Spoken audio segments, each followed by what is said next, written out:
Theresa May has accused Nicola Sturgeon of constitutional game playing after the Scottish First Minister announced plans yesterday to call a second referendum on independence.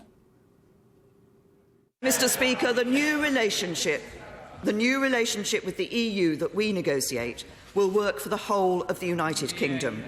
That is why we have been working closely with the devolved administrations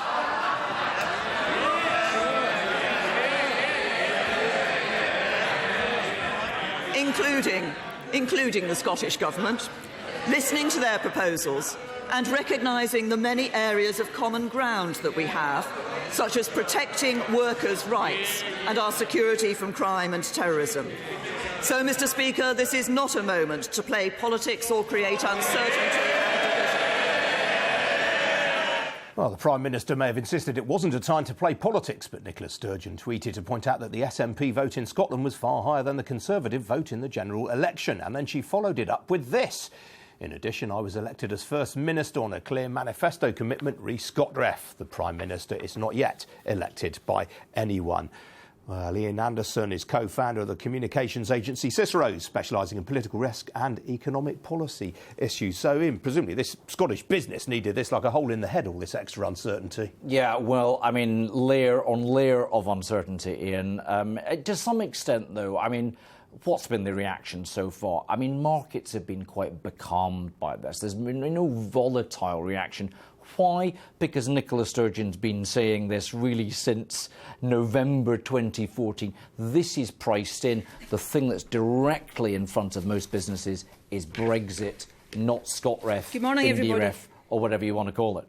OK, what about the economics of this, Iain? I mean, Scotland's notional deficit last year would have been 9%, twice that of the UK as a whole. I mean, a vote for independence now would essentially be a vote for austerity, wouldn't it? Well, I mean, there's something else going on here, Iain. It's not economics anymore that seems to win elections. Looking at the Brexit vote, looking at Trump, you know what? The politics of identity, again and again, beat the economic argument. And I think if a lot of firms are looking to make the economic argument this time round, they might find that that falls on pretty stony ground. And I think that's what the Nationalists are going to try to do as well. Yeah, identity doesn't put any food on the table, a roof over people's heads, does it? Well, yeah, it depends kind of where you are. Look, there was a very emotional reaction, as we've discussed before, in the immediate aftermath of the Brexit vote.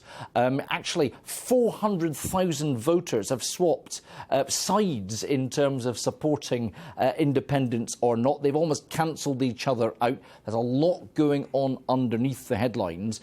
Business this time, though, has to be very, very careful about how it enters this conversation. Has Nicola Sturgeon mistimed this, though, Iain? Because if you look at oil prices, I mean, in 2011, 2012, Scotland's share of North Sea oil revenues would have been around 10 billion, 9.6 billion. Last year, it would have been just 60 million. Without recovering the oil price, I mean, where do they go? Yeah, I mean, you know, folks like you, analysts, the market, are going to keep asking those questions.